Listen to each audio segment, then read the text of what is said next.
Hello, ladies and gents, boys and girls, people of all ages, sexualities, and identities, and welcome back to another book review.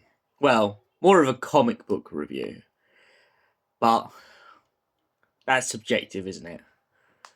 Welcome back, and today's review, we're looking into alternating current. The Doctor, Ryan, Graham, and Yaz arrive on Earth in London to discover that their world, isn't quite the way it used to be. It's been conquered by the Sea Devils. But how have they managed it? And how have they done it so quickly? Well, that's exactly what the Doctor and her friends are trying to find out. Meanwhile, elsewhere, a version of the Doctor from her past seems to have also landed in this time, and he meets up with Rose Tyler. And he tries to convince Rose Tyler that the world and the life she's living isn't quite the way it should be. Something is wrong. Two doctors being in the same time period, of course, causes a paradox, and eventually the two bump into each other, but not after the following events play out. The Doctor, Ryan, Graham, and Yaz turn up walking around the city and get arrested by a bunch of Sea Devils. And the Sea Devils capture them and imprison them next to Jackie Tyler and Pete Tyler. Some good names from the past. Pete points out to the Doctor the fact that all the Sea Devils have been taking all the humans to concentration camps. They're just the unlucky few who have been caught in the crossfire and captured. It also turns out that over a while and over a period of time, Rose and her buddies have been trying to be a revolution against the Sea Devils, uprising to make a better future. Doctor and her friends are rescued by a Skiverette queen, a queen who has lived in this dystopian future and disagrees with her people's ways and what they've done to the Earth. So the Doctor, the Skiverette queen, Ryan, Graham, and Yaz go back to the TARDIS, and whilst they try to take off, a slight time distortion seems to set off, making both boxes merge into one TARDIS into another, bigger on the inside. The 10th Doctor and Rose land inside the 13th Doctor's TARDIS, and the pair discuss exactly what's going on. Soon they agree that whatever's happened is all down to Nikola Tesla. When they go looking for Nikola Tesla, however, it turns out that Edison went missing first.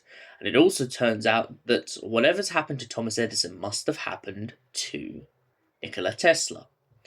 They go back in time and begin to have a wander around. The Skiverette Queen gets into a couple of fights with her own people, being absolutely ashamed of what her past queen had done.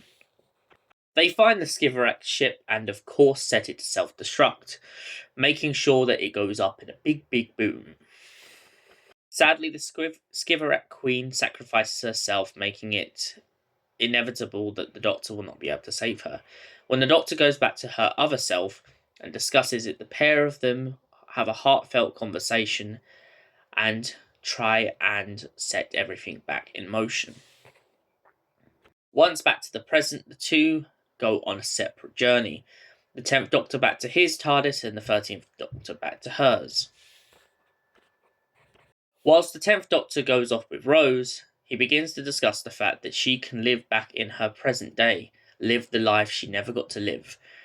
But Rose is reluctant as she knows this is not the world she knew, and she's not the Rose the Doctor sees her to be. And so they agree to take her to another planet, where she can be that revolutionary she always loved to be. So what did I think of Alternating Current? It's a very strong story at the start. I love the addition of Jackie and Pete Tyler. I love the addition of Rose Tyler being a kind of revolutionary. I love the way that the 10th Doctor pops in and gets absolutely bubbly about meeting Nikola Tesla. I love how Tesla still comes across in this story as this guy who's fascinated by technology. Wow, Doctor, the dimensions in here are... and then such and such. I love how Edison kind of comes across as that grumpy guy. He was in the TV show. I love the way that whoever wrote this comic definitely really drew a lot of inspiration from the TV show. However, the only flaw I have with this comic book is I really, really, really, really, really wish we'd had more Sea Devils. The Sea Devils are in it, but they're not the main focus. And that's where the problem kind of lies for me because of this whole idea that they've taken over the planet. I get it. They were trying to say in this story that the Sea Devils were only woken up because of the Skiverak ship pretty much waking them up with some kind of alarm bell. But I feel like the Sea Devils themselves could have woken up due to any other reason and still taken over the planet. And for that reason, I'm going to have to mark this down a bit, and I'm going to have to give it a 6 out of 10. Thanks for watching. We'll see you in the next book review. Until then, goodbye and stay beautiful, my beautiful Whovians.